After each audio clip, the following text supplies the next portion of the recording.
Welcome back for another look at the charts. In today's report we're going to be discussing EURUSD, cable, NASDAQ, WTI. And as a general comment, the USD strengthened against most of its counterparts yesterday, as market worries for the resurgence of COVID-19 in Europe and the US tended to create safe haven inflows for the greenback, while commodity currencies like the Aussie and the loonie tended to suffer the most. It's characteristic that France's President Macron and Germany's Chancellor Merkel announced an intensification of lockdown measures in order to curb the second wave of the pandemic. We expect the FX market to continue to be influenced by the path of the pandemic, yet also the US elections remained under the loupe of traders. We expect the elections to be a major risk event for FX traders, which could affect at the same degree, if not even more, the US stock markets. At the same time, the safe haven inflows observed for the USD were the biggest rout for stock markets, probably since August for NASDAQ and June for Dow Jones, indicative of the market's sensitivity as fundamental issues are in full development. Moving now to EURUSDs for our chart. EURUSD dropped yesterday, yet bounced on the 1.1720 support line, recovering some of the lost ground. The common currency could be affected by today's ECB interest rate decision, especially should there be some signals for further monetary policy easing or an actual expansion of the bank's QE program. Also, the path of the pandemic in Europe weighs on the common currency.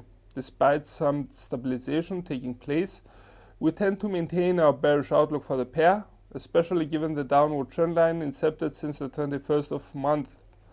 Should the selling interest be renewed, we could see EURUSD breaking the 1.1720 line, which marked yesterday's lows, and aim for the 1.1655 level, while our lowest level is the 1.16 support barrier.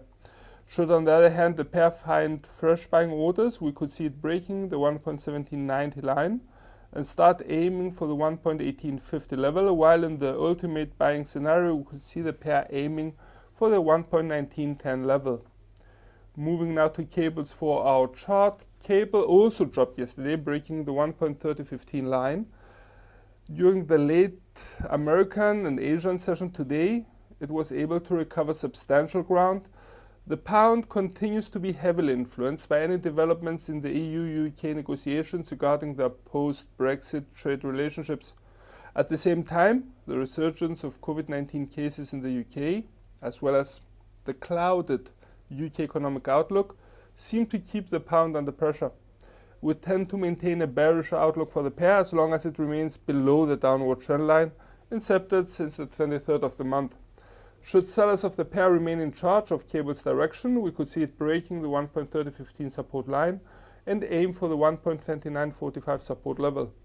Should S2 be broken, then the path opens for GBPUSD to reach the 1.2885 support hurdle, which reversed the pair's direction on the 16th of the month. On the other hand, should buyers take the initiative over the pair's direction, we could see cable breaking the pre-mentioned downward trend line, the 1.3085 line, and start aiming for the 1.3150 level. Should buyers persist with a bid, we could see GBPUSD breaking the R2 and start aiming for the 1.3210, reaching possibly new record highs since July. Moving now to NASDAQs for our chart. NASDAQ tumbled yesterday, breaking all of our support levels, now turned to resistance, landing just below the 11,175 line before halting. We expect stock markets to continue to focus on the various earnings reports released, and would highlight today's earnings releases of Google's Alphabet, Apple, Facebook, and Amazon. Also, the testimony of big tech company CEOs before the Senate could create some volatility for the index. Please note that the RSI indicator below our 4-hour chart has reached the reading of 30, confirming the presence of the bears, yet at the same time may imply that the index nears overselling levels.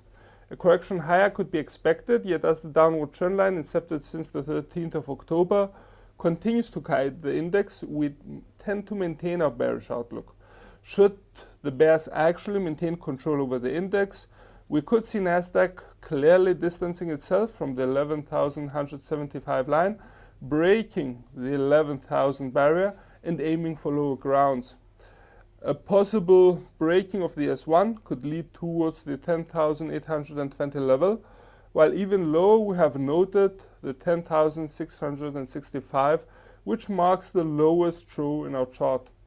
Should the bulls take over, we could see NASDAQ reversing course, breaking the 11,175 line, and aim, if not break, the 11,360 resistance level, while even higher we note the 11,580 resistance barrier. Moving now to WTIs for our chart, WTI prices suffered another hit yesterday, retreating below the 38.65 support line, now turned to resistance and continued lower to test the 37.20 support level.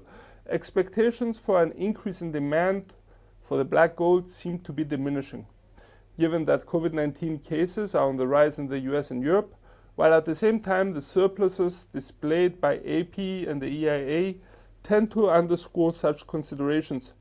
On a technical level, we maintain our bearish outlook for the commodities prices as the downward trend line incepted since the 20th of October continues to remain intact, while the bearish sentiment seems to be intensifying given the slope of the drop. Should the bears continue to guide WTI prices, we could see its price breaking the 37.20 support line, which contained WTI's drop yesterday and on the 2nd of October, and aim, if not break, the 36 level. Should S2 also be broken, and in a heavy selling scenario, we would see oil prices aiming, if not breaking, the 34.60 level. On the other hand, should the bulls take over, we could see WTI prices breaking the 38.65 line and aim for the 39.75 level, which contained the commodities ascent on the 27th of October. Should that too be broken, we could see WTI bulls having a go at the 41.50 level, which resisted successfully numerous times in October to the rise of oil prices. That should sum it up for the day. From all of us here at IronFX, best wishes for solid trading.